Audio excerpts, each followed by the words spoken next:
Hello दोस्तों, नमस्कार। मेरे YouTube channel easy learning point में आप सभी लोगों का स्वागत है। आज हम कक्षा 8 के एक चर वाले रैखिक समीकरण के कुछ शेष बचे हुए प्रश्नों को हल करने का प्रयास करेंगे, जिसमें प्रश्न संख्या 13 और प्रश्न संख्या 14 को हम हल करेंगे। आइए ले चलते हैं आपको प्रश्न की ओर।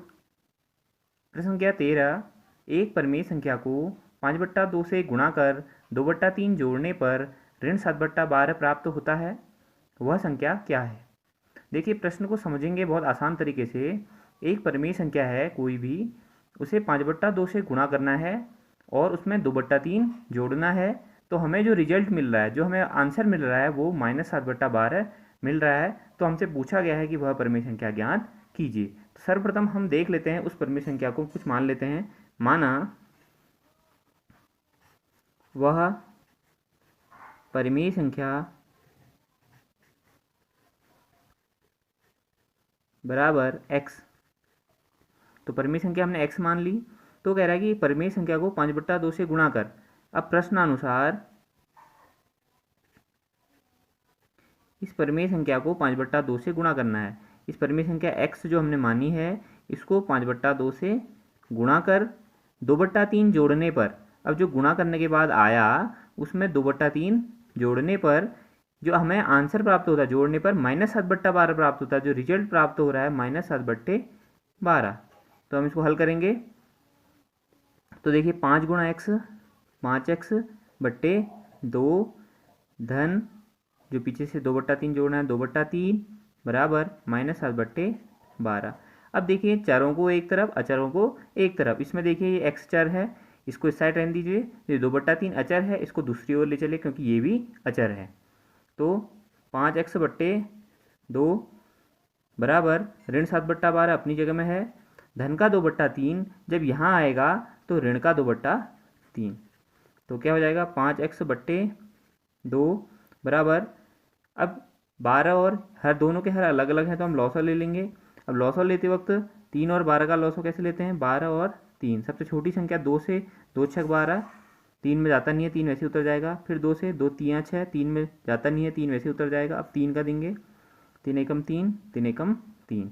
तो 3 दूनी 6, 6 दूनी 12। तो लॉसो आ जाएगा हमारे पास 12। तो 12 का पहाड़ा पढ़ेंगे, 12 एकम 12। उस एकम एक का गुणा किससे करते हैं, उसके अंश से। तो 1 गुणा -7, -7 आ जाएगा। माइनस, क्योंकि बीच में माइनस का निशान है, 3 चक्को 12। उस 4 का गुणा उसके अंश से। अंश कितना है, 2, 4 दूनी 8। तो हमारे पास कितना आ गया, यहाँ पर कर लेता हूँ, 5x/2 बराबर ऋण ऋण का धन, चिन्ह किसका, ऋण का। तो धन करेंगे, इनको योग करेंगे, 7 दूनी 14, 1 15, माइनस का 15 आ गया बट्टे 12। अब 3 का भागा इसमें जा रहा है, देखो 3 पंजे 15, 3 चक्को 12, लेकिन माइनस का।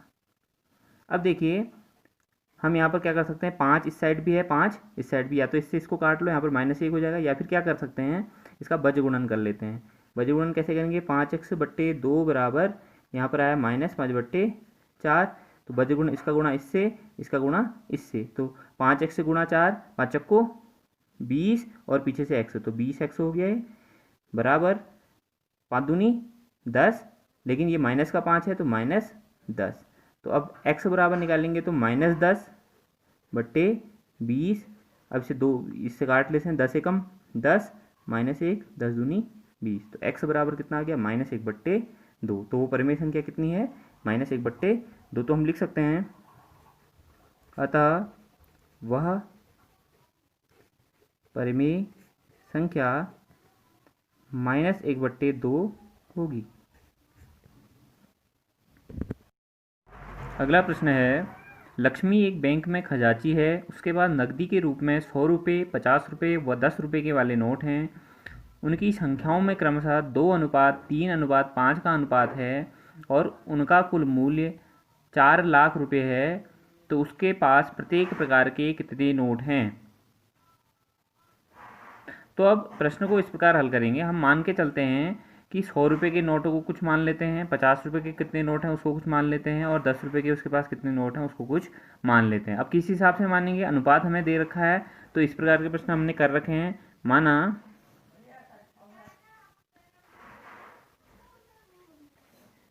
लक्ष्मी के पास 100 रुपये के नोट देखिए, अनुपात दे रखा उन नोटों का कि 100 रुपये के 2:3:5, मतलब 100 रुपये के, 50 रुपये के और 10 रुपये के नोटों का जो अनुपात है वो 2:3:5 है। तो हम मान के चलते हैं 100 रुपये के नोट कितने हैं, 2x हैं। इसी प्रकार 50 रुपये के नोट बराबर, इनको मान लेते हैं 3x, और 10 रुपये के नोटों को मान लेते हैं 10 रुपये के नोट बराबर 5x। देखिए वही अनुपात को हमने लिख लिया, 2x मान लिए हमने 100 रुपये के नोट, 3x हमने मान लिए 50 रुपये के नोट, और 5x हमने मान लिए 10 रुपये के नोट। तो अब कैसे करेंगे हम, वो कह रहा है कि कुल जो रुपये हैं वो हैं 4 लाख रुपये। कितने हैं, 4 लाख रुपये। तो प्रश्नानुसार देखिए 100 रुपये के माना 2x नोट हैं, तो कितने रुपये हो जाएंगे टोटल। 100 रुपये के एक नोट की कीमत तो 100 गुणा 1 100 रुपये हुई ना। तो अगर 2x नोट हैं तो कुल कीमत कितनी हो जाएगी, 100 गुणा 2x। तो पता चल जाएगा इतने रुपये।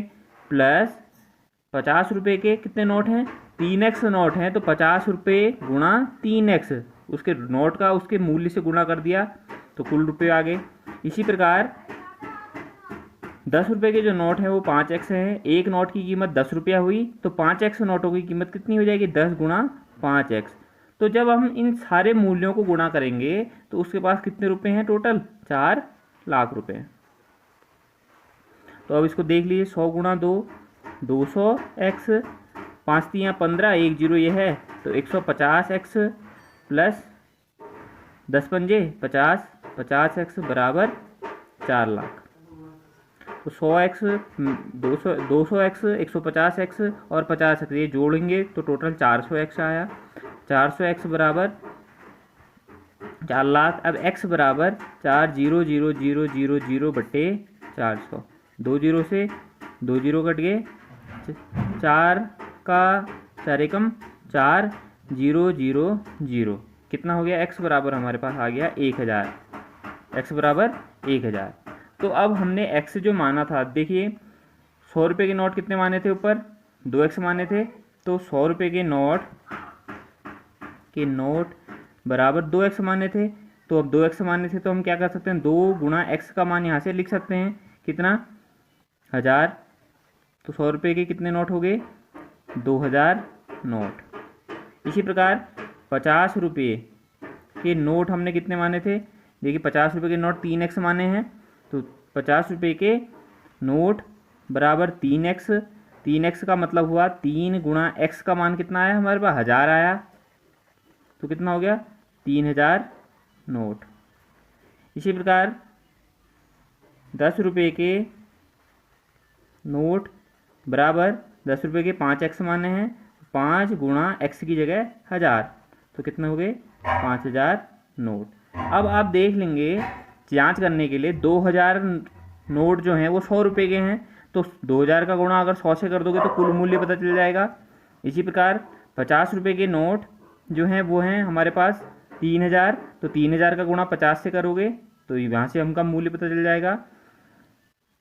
10 रुपये के नोट जो हैं वो 5000 हैं, 5000 का गुणा अगर 10 से करोगे तो टोटल मूल्य पता चल जाएगा। देखिए ये 2 लाख रुपये तो यहाँ से मिल जाएंगे हमको, 1.5 लाख रुपये यहाँ से मिल जाएंगे, और 50,000 रुपये यहाँ से मिल जाएंगे। टोटल अगर सबको जोड़ेंगे तो हमारे पास 4 लाख रुपये टोटल हो जाएंगे। तो आशा करता हूँ आपको ये प्रश्न समझ में आया होगा। तो इसी प्रकार मेरे चैनल